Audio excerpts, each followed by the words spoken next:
जय भीम साथियों, आवाज़ विशेष पर आपका स्वागत है। आज हम आवाज़ विशेष पे विशेष चर्चा करने वाले हैं। आज हमारे साथ में है पूजनीय भदंत प्रशील रत्न, जो हमसे अभी रूबरू होंगे। हम उनसे कुछ सवाल पूछेंगे और कुछ चर्चा होंगी।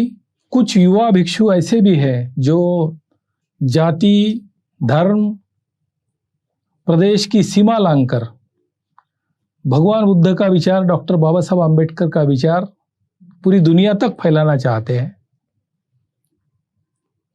और मेत्ता और करुणा के प्रभाव से वो पूरी दुनिया में बाबा साहब और बुद्ध की एक अलग पहचान और लोगों को बाबा साहब और बुद्ध को बताने का एक अलग नजरिया जो है जिन्होंने विकसित किया है, ऐसे पूजनीय भदंत प्रशील रत्न आज हमारे साथ में है। बंते जी, बंदामी सुगी। बंते जी, मैंने सुना है ऐसा कि आप नागपुर में अभी विशेष कारण से आए हैं। वैसे तो आप नागपुर के हैं, लेकिन आप भी नागपुर में विशेष कारण से आए हैं और आने वाले कुछ समय में आप मुंबई में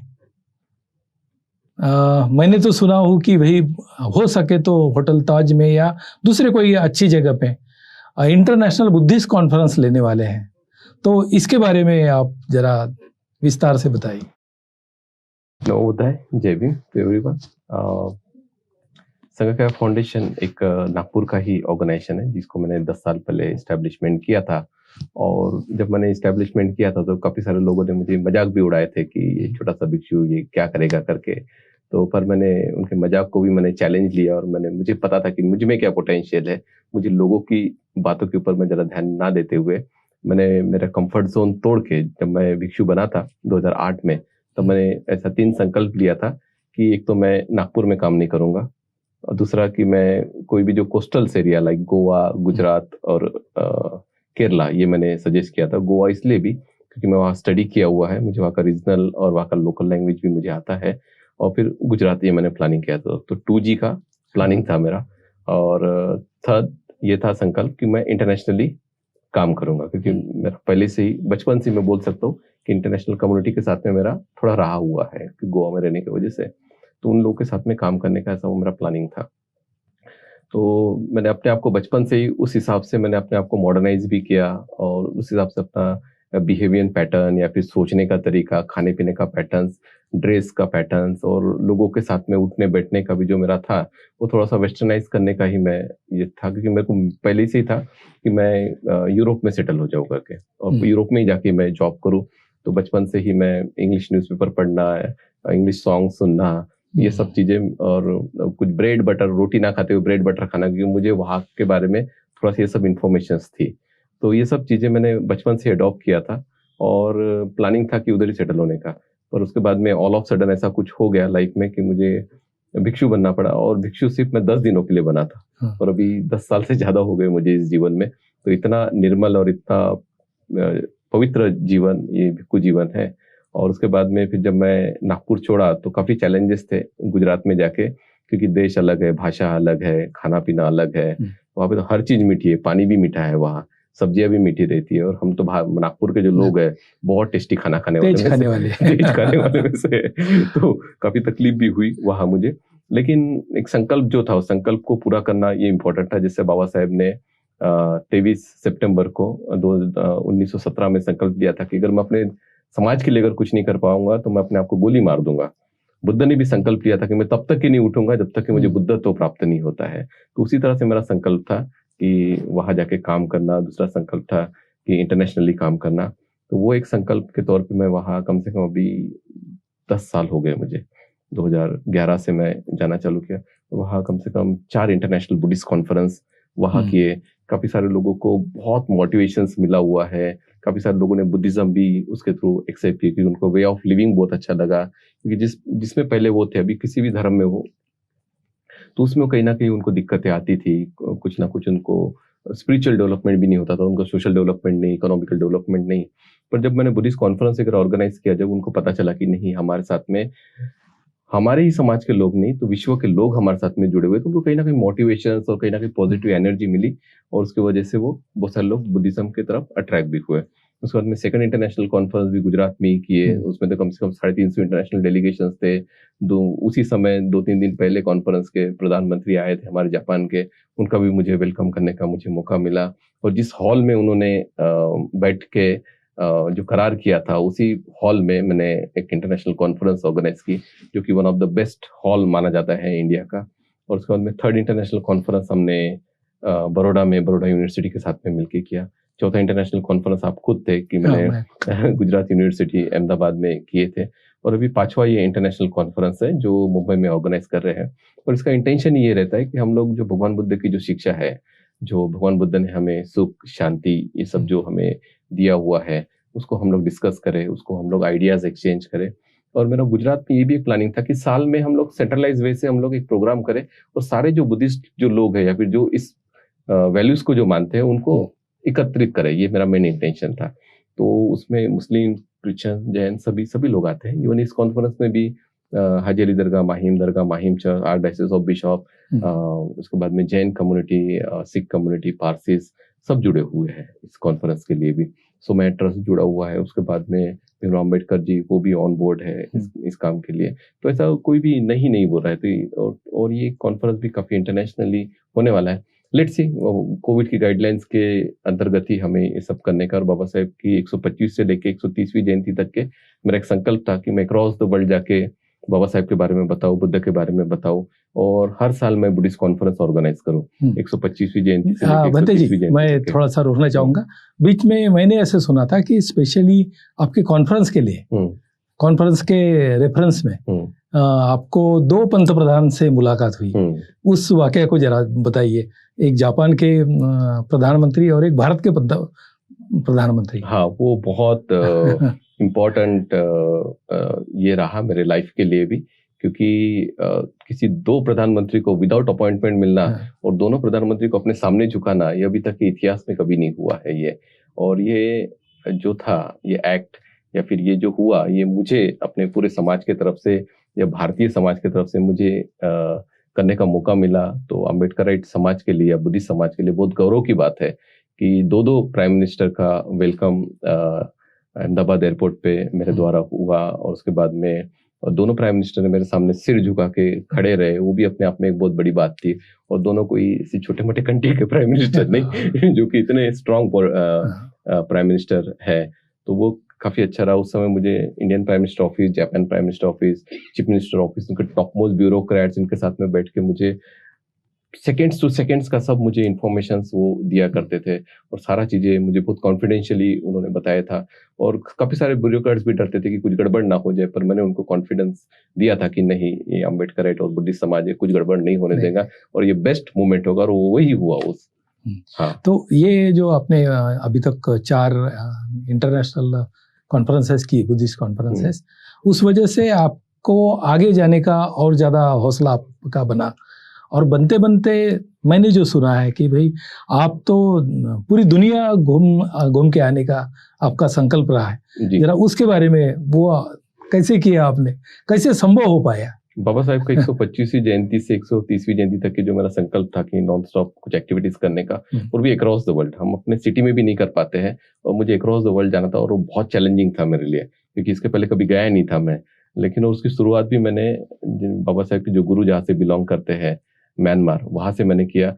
और कम से कम 27 कंट्रीज मैंने ट्रैवल किया।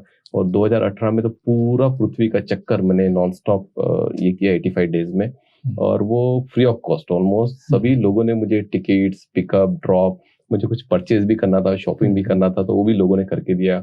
उसमें मैंने कम से कम 25 दिन मैं यूरोप में स्पेंड किया, 20 दिन मैं लंदन में, फिर यूएस में ईस्ट कोस्ट और वेस्ट कोस्ट, उसके बाद में ताइवान में, फिर Myanmar, Malaysia, Thailand and back to फिर इंडिया। तो इतना सारा मेरा पूरा पृथ्वी का चक्कर मैंने काटा, और 85 डेज में मैंने उसको कंप्लीट किया। तो उसमें बुद्ध और बाबा साहेब के बारे में लोगों को बताया। और आपको अगर कोई भिक्षु फॉरेन में अगर कोई बाबा साहेब का फोटो अगर लिख के दिखता है, तो कोई भी नहीं है दूसरा, वो सिर्फ अंधे प्रसिद्धि हो गए हो। नहीं, बड़ी अच्छी बात है हाँ, ये, क्योंकि बाबा साहब के बारे में जब भी हम सुनते हैं, क्योंकि धम्म तो हमें बाबा साहब के मार्फत ही मिला है। जी, और मैं सुना हूँ कि कुछ अमेरिका में आपका कुछ प्लान है जी, कि वहाँ पे डॉक्टर बाबा साहब अम्बेडकर का एक बहुत बड़ा स्मारक बने। जी।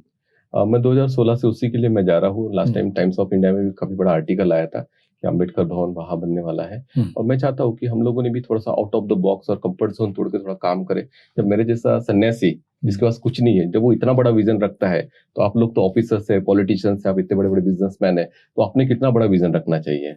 तो अगर हम लोग बड़ा विजन पे अगर काम करेंगे तो बड़ा काम हम लोग कर पाएंगे। सोसाइटी को हम लोग कुछ पॉजिटिव वाइब्स और पॉजिटिव चीजें हम लोग दे पाएंगे। हम लोग अगर यहाँ 1000 बुद्ध विहार बना ले, पर एक बुद्ध विहार अगर हम लोग यूरोप और अमेरिका में बनाते हैं, उसका बहुत बड़ा impact, positive impact, psychological impact हमारे समाज के ऊपर जाता है। तो मेरा प्लानिंग था कि हम लोग यूएस में बनाए, क्योंकि बाबा साहेब वहां पढ़े।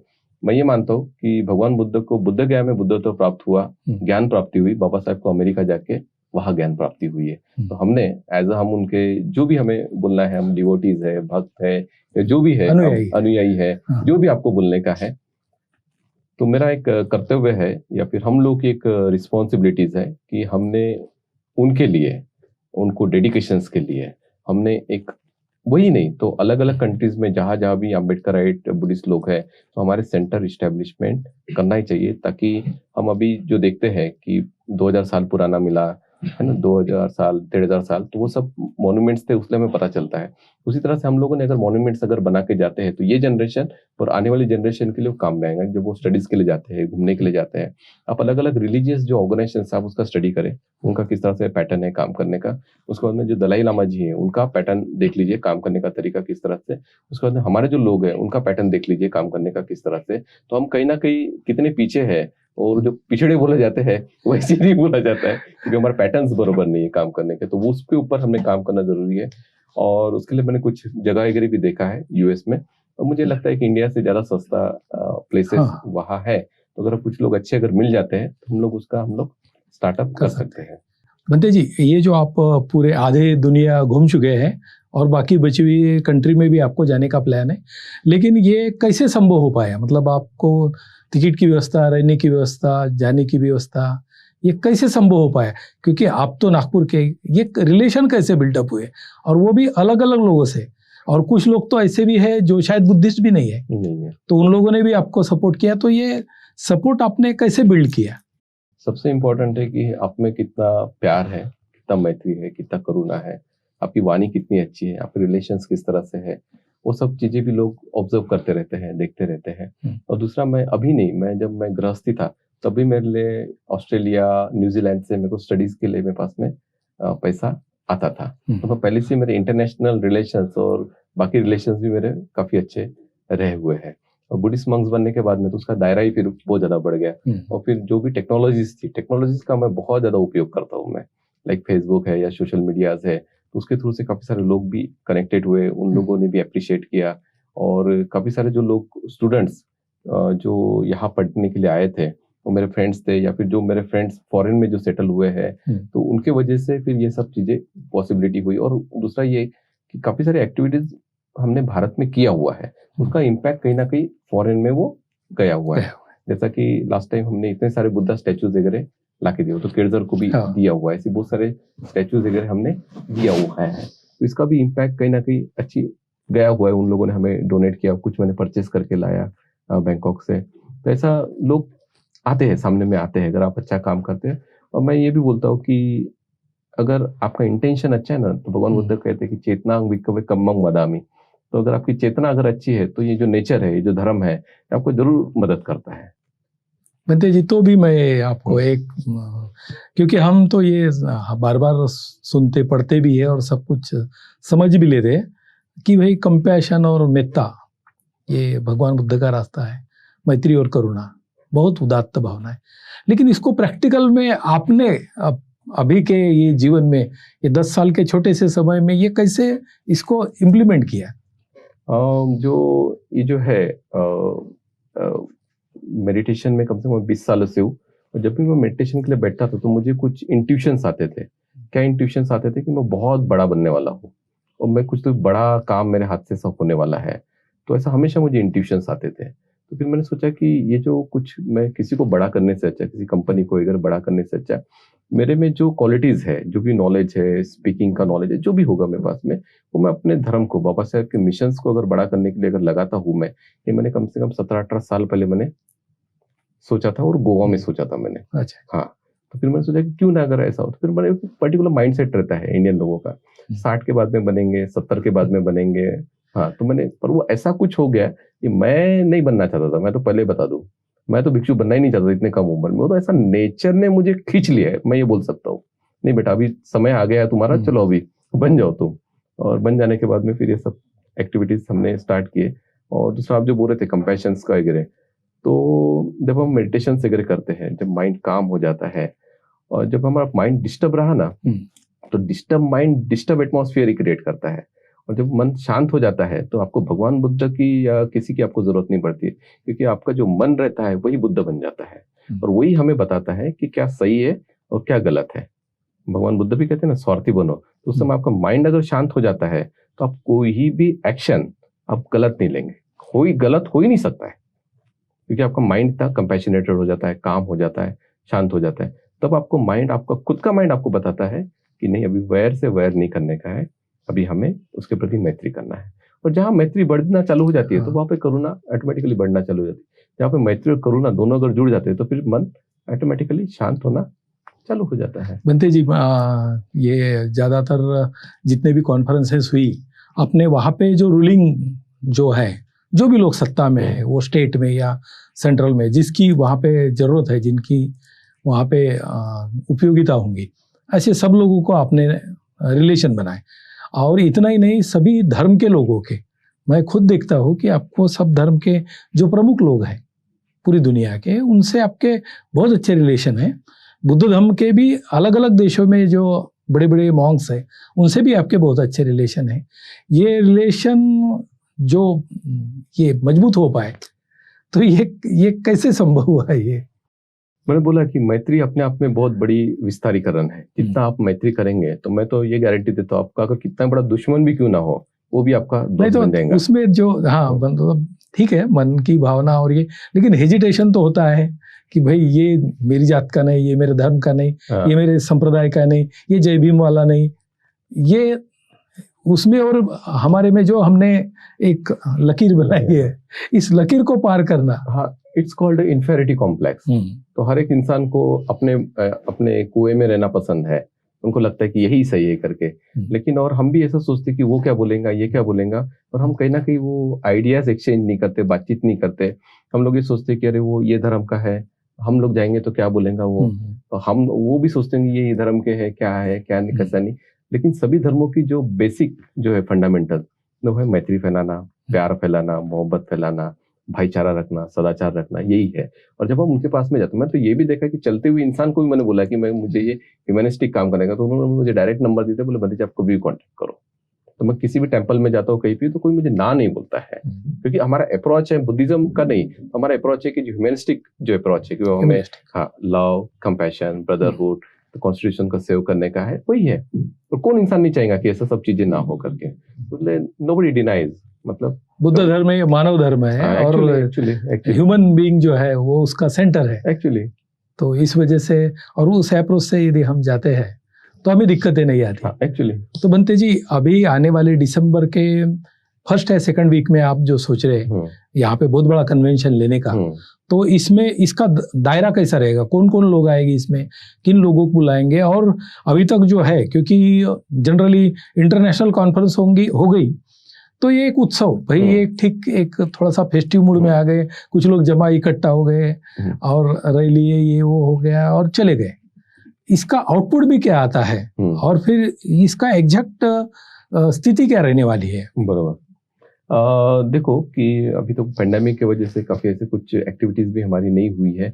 और जब मैं कॉन्फ्रेंस तो इससे नहीं कहूंगा, पर मैं ये बोलूंगा कि सब पॉजिटिव एनर्जी एक जगह आती है, और जब पॉजिटिव एनर्जी एक जगह आती है तो कुछ ना कुछ पॉजिटिव किसी ना किसी के लाइफ में होता ही है। अगर एक पर्सन के लाइफ में भी अगर चेंज आता है तो it is very big change, और मैं भी उसमें से ही एक हुआ हूँ ऐसी सब चीजें देख के, उत्सव करके। तो हमें ये कल्चर है हमारा if you lost our culture so we will become a vulture, है ना। अच्छा, हाँ, तो हमें अपना जो कल्चर है, रिपीट बनते जी। हाँ कल्चर लेस हाँ, वल्चर। हाँ, if you loss our culture so will become a vulture. Vulture मतलब गिद्ध जो मांस अगर नोचता है। What is our culture? So this is our culture. This is our culture. Yeah, to preserve our Buddhism, to preserve our the humanity, to preserve the love, peace, compassion, humanity. So this is our culture. और ये बाउंड्रियों को तोड़ना, हाँ, actually ये जात, ये धर्म, हाँ, ये मेरा विरोधी है, ये मेरा ऐसा है, ये देश वाला, वो पंथ वाला, हाँ, वो कहीं ना कहीं इसको मानने वाला। मुझे ये लगता है कि बुद्धिज्म ये सब बाउंड्रीज तोड़ता है, और बुद्धिस्ट लोगों ने सब बाउंड्रीज तोड़ के ही काम करना चाहिए। कंफर्ट जोन तोड़ के, अपना जो एक सेफ जोन है उसको तोड़ के ही काम करना है। मैं तो जो यूथ लोग हैं, मैं तो उनको बोलना चाहूंगा कि थिंक बिग, यानी लिव लोकली, यानी थिंक ग्लोबली। तो थोड़ा सा ऐसा होना, मैं हमेशा वही सोचता था। मैं भी यूथ लोगों को यही मैं बोलता हूँ कि ठीक है, तुम जो भी सोचते हो थोड़ा ग्लोब। मैं जब भी कुछ प्लानिंग करता हूँ तो कम से कम 100+ कंट्रीज को उसका इम्पैक्ट जाए, मैं उसी लेवल पे प्लानिंग करता हूँ हर चीज। लेकिन ऐसा करते वक्त एक आरोप तो होता ही है, फिर ये अम्बेडकर विरोधी है भाई। नहीं, उसमें क्या है, अम्बेडकर विरोधी है? इंसान को जोड़ना कोई अम्बेडकर विरोधी वाला काम नहीं है, ठीक है ना। चाहे वो मुस्लिम रहे, कोई भी रहे। और भिक्षु जो रहता है वो पर्टिकुलर, मैं ये मानता हूँ कि उसके लिए कोई इंसान ये वादी वो वादी, ये पार्टी वो पार्टी का बिल्कुल भी नहीं रहता है। उसके लिए हर एक इंसान रहता है। जब अंगुलीमाल जैसा इंसान चेंज हो सकता है, सम्राट अशोक जितना क्रूर था वो जब चेंज हो सकता है, तो इतने क्रूर तो नहीं है यहाँ पे अभी, तो वो भी चेंज हो सकते हैं। वो डिपेंड करता है कि जो बदलने वाला है वो कितना पावरफुल है। मैं तो आप लोगों को बोलता हूँ कि तुम्हारे समाज में कितने पावरफुल इंसान है, तो तुम लोगों को उनके जो प्लेसेस है वहां जाके एंटर करके उनको लोगों को खींच के लाना चाहिए। जो भी गलत इसमें है कोई है, किसमें पोटेंशियल है। अगर मैं किसी ऑर्गेनाइजेशन से किसी कम्युनिटी की तरफ जाता हूँ तो मुझे उस कम्युनिटी का बोला जाता है, पर उन लोग अगर इधर आते हैं तो उनको शाबाशी दी जाती है कि you are doing good work. पर हमारा अगर कोई जाता है उनको बताने के लिए, कन्वर्ट करने के लिए, तो हमें उनका बताया जाता है। तो ऐसा क्यों? इसका मतलब ये है कि जब तक के वो शूद्र की जो मेंटेलिटी है उसमें से निकले नहीं है, तो these people they are not a Buddhist at all, they are just like a shudra, अति शूद्र, अनटचेबल्स, या इसी तरह के मेंटेलिटी के है ये। अगर कोई पर्टिकुलर कोई ऑर्गेनाइजेशन है, आतंकवादी है, जाति विरोधी है, ऐसा है वैसा है, उसमें अगर कोई विश्व जाके काम करता है तो I will be appreciated him, कि कोई तो गया है उस अंधकार में प्रकाश करने के लिए, राइट।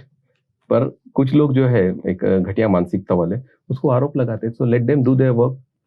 तो उनका धर्म है, उनका धर्म हमेशा हेट्रेट फैलाना है और लोगों को ये करने का। एक कुरान में कहावत है कि जो मक्खी रहती है ना, वो सारे अच्छे शरीर को छोड़ के जख्म पे जाके बैठती है। तो यही इन लोगों का काम है। बुद्धिस्ट नहीं है ना, देखो बुद्धिस्ट बोलना, लेबल लगाना वो अलग बात है, और दिल से प्रैक्टिस करना वो अलग बात है। जो दिल से प्रैक्टिस करता है ना वो बिल्कुल भी नहीं बोलेगा ऐसा, वो ही नेवर सेड। भगवान बुद्ध ने क्या बोला है, किसी इंसान के बारे में स्टेटमेंट पास करने के पहले कम से कम 5 साल उसके साथ में रहो। रहते हैं आप? पीएस ने मुझे बोला, मैंने उसको बोल दिया, उसने उसको बोल दिया, तो this is not a way of Buddhist life. ये कुछ तो भी आप शूद्र का काम कर रहे, बुद्धिस्ट वे ऑफ लाइफ। और मैं ये देखता हूँ समाज में कि जितने भी लोग बुद्ध विहार चला रहे, ये चला रहे, इंस्टीट्यूशन चला रहे हैं, उनको बुद्धिज्म का बिल्कुल नॉलेज नहीं है, और वे ऑफ प्रैक्टिस में तो बिल्कुल भी नहीं है। उसका कुछ 0.1% 2% होगा, त्रिशरण पंचशील लेते होंगे, थोड़ा कुछ दान देते होंगे भिक्षु को बुला के वगैरह। पर जो भिक्षु बताता है, जो भगवान बुद्ध ने जो उनको बताया है, उसको इम्प्लीमेंटेशन वो बिल्कुल भी नहीं करते हैं।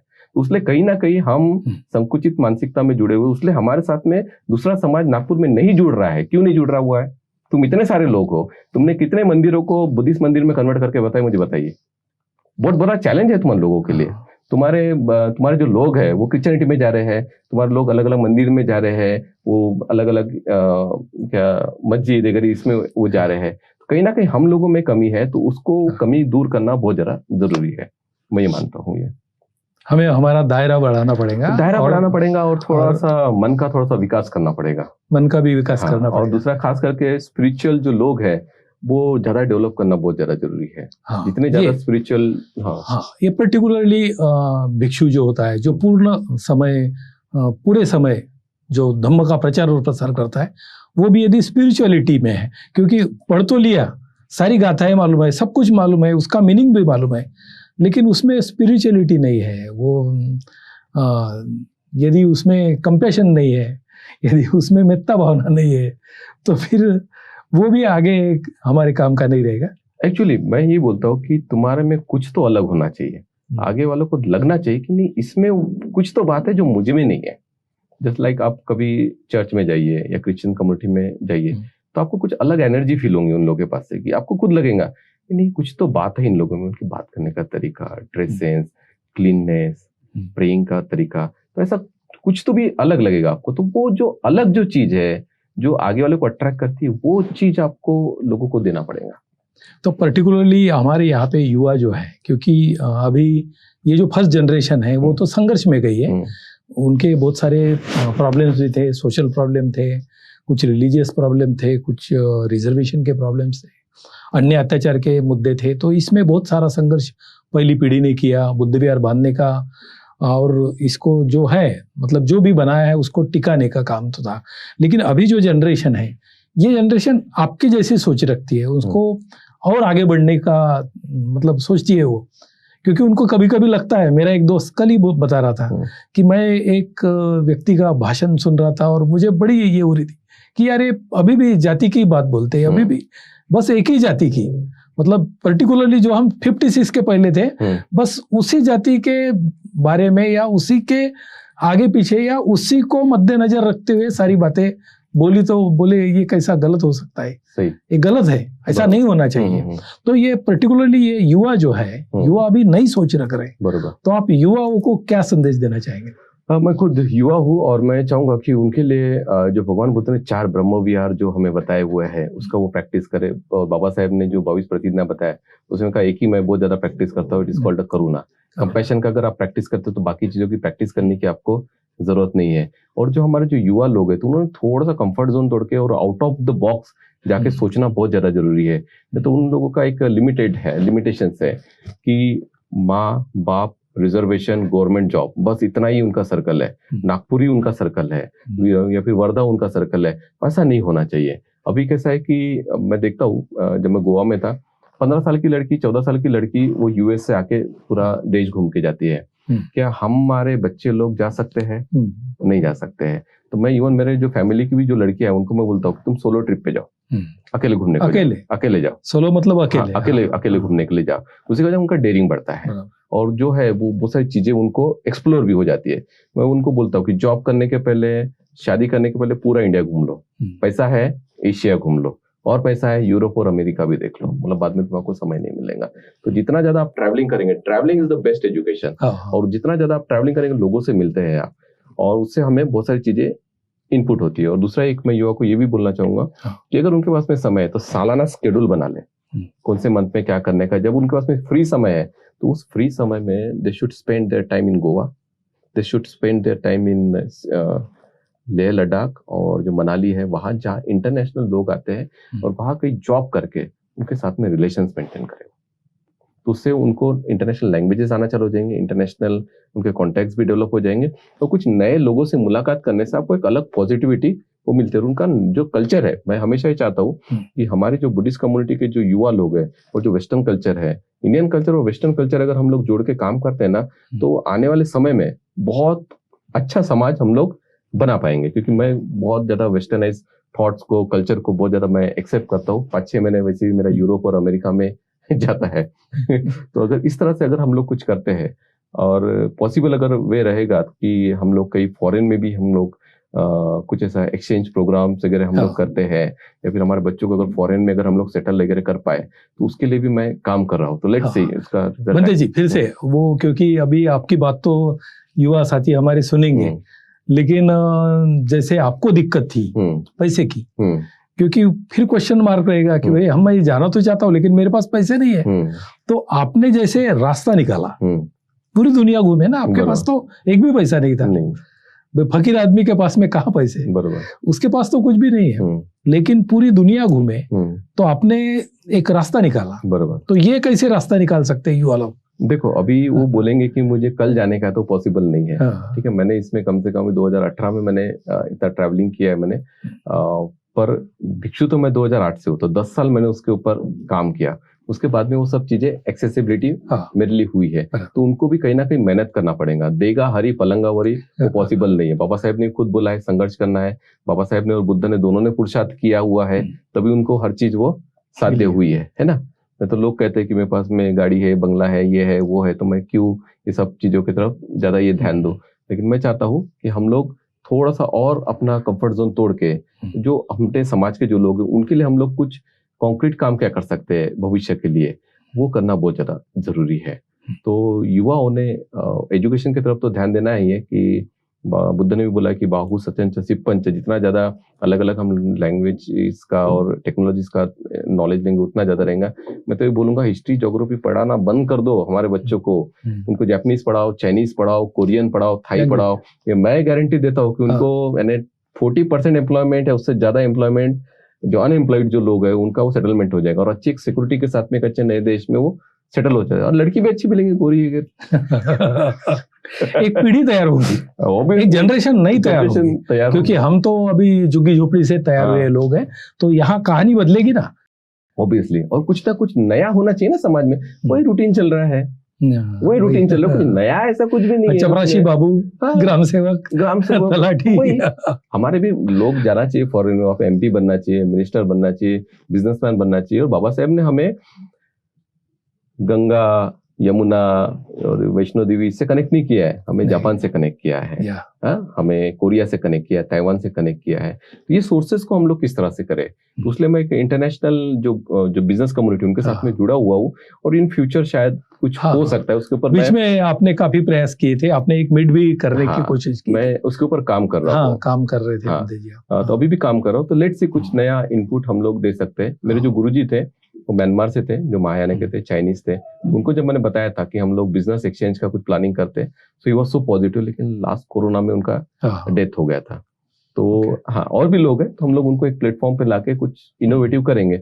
और मैं चाहता हूँ कि भिक्षु लोगों ने थोड़ा सा लीडरशिप लेना चाहिए अभी, ये सफेद कपड़ों वालों को छोड़ के, क्योंकि अभी जो है, क्योंकि हमारे जो नेबरिंग कंट्रीज है सारे बुद्धिस्ट है, और PS खोबरागढ़ अगर कुछ बनता है तो उनको कुछ पता नहीं चलता है, लेकिन एक भिक्षु बनता है, बराबर, एक भिक्षु अगर कुछ पोजीशन पे जाता है तो अक्रॉस द वर्ल्ड से जो बुद्धिस्ट लोग हैं वो अप्रोच करेंगे, इन्वेस्टमेंट के दरवाजे खुल जाते हैं, आपके royal families, prime minister, president, इन सब के दरवाजे खुल जाते हैं। तो हमें भिक्षुओं को कोई बड़ी पोस्ट पे अगर हम लोग अगर कर पाए, एक ट्रायल बेसिक पे या फिर एक प्रयोग के तौर पे हम लोग 5-10 साल के लिए करके देख सकते हैं क्या उसका इनपुट होता है। तो एक हो सकता है कि कुछ नया चेंजेस समाज में हो सकता है। लेट्स सी, देखते हैं। Let's see. चलो हम अच्छा ही सोचे। बंते जी, आज भारत देश में तकरीबन 13.5 करोड़ लोग जो है वो बुद्धिज्म को अप्रोच होने की, मतलब एक्सेप्ट करने की तैयारी में, मानसिकता में एक कगार पे खड़े हैं। तकरीबन 2 करोड़ लोगों ने तो बुद्ध धर्म का दीक्षा ले ली है, लेकिन ये 11.5 करोड़ लोग जो है बाबा साहब को मानते हैं, जय भीम बोलते हैं, लेकिन बुद्धिज्म के नजदीक नहीं गए। ये बहुत बड़ा टास्क है। और इंटरनेशनली जो हमारी कम्युनिटी या हमारा धर्म जो है वो फैला हुआ हर जगह में, उनसे रिलेशन बना के, उनके रिसोर्सेस, उनकी जो उन्होंने जो बड़े बड़े मोनेस्ट्रीज बनाए, तो उनके हेल्प के माध्यम से, उनके मदद से हम अच्छे भिक्षु बना के पूरे भारत को बुद्धमय बना सकते हैं। तो ये भी एक तरीका हो सकता है। और इस बात के लिए आप पूरे दुनिया के भिक्षुओं को बुला के, सभी जाति धर्म के लोगों को बुला के, सभी पंथ के लोगों को बुला के बार बार उनसे मैत्री और करुणा के माध्यम से जो आप अधिवेशन लेते हो इंटरनेशनल, वो अधिवेशन तो ऐसा मतलब कोई उत्सव नहीं होता, तो वो एक अटैचमेंट, एक जुड़ना होता है, बुद्धाज कंपैशन। और वो मुस्लिम भी आता है, वो जैन भी आता है, वो सभी पंथ के भी लोग आते हैं, अपने वो शिवानी है या दूसरे जो भी लोग हैं अपने। तो इस प्रकार से अभी नागपुर शहर में भी एक बड़ा कार्यक्रम हुआ है 24 को, हमारे बुद्धिज्म के तरफ से बनते संघ सेना जो है, इन्होंने प्रतिनिधित्व किया था। तो आज हम भी, क्योंकि बुद्ध की तो बात ही सबको जोड़ने की है, बराबर, और बुद्ध तो नेतृत्व कर सकता है कंपैशन और मेत्ता के लिए पूरी दुनिया को। बिल्कुल बिल्कुल। हम सब लोग यदि कंपैशन और मेत्ता भाव अपनाए और आगे बढ़े, तो मुझे नहीं लगता कि हम कहीं पीछे रहेंगे। मुझे ऐसा लगता है कि आपकी सारी चर्चा का, आपकी सारी समाज को इस माध्यम से, आवाज इंडिया के माध्यम से इस विशेष चर्चा में बताने का यही उद्देश्य था, यही आपने बताया। तो मुझे ऐसा लगता है कि साथियों, इस बात को हम गंभीरता से लें। पूजनीय भंते जी ने सिर्फ 10 सालों में पूरी दुनिया में मित्रता और करुणा के माध्यम से बुद्ध धर्म को फैलाने का और फ्रेटर्निटी तैयार करने का काम किया, और लोग जुड़ने को तैयार है, लोग नजदीक आने को तैयार है। सिर्फ पहल कौन करेगा? क्या आप पहल करोगे? इसी आशा के साथ हम यही रुक जाते हैं। इस चर्चा में शामिल हुए पूज्यनीय भदंत प्रशल जी, फिर से एक बार आपको नमन करते हुए इस चर्चा को हम यही रोकते हैं। धन्यवाद। जय भीम।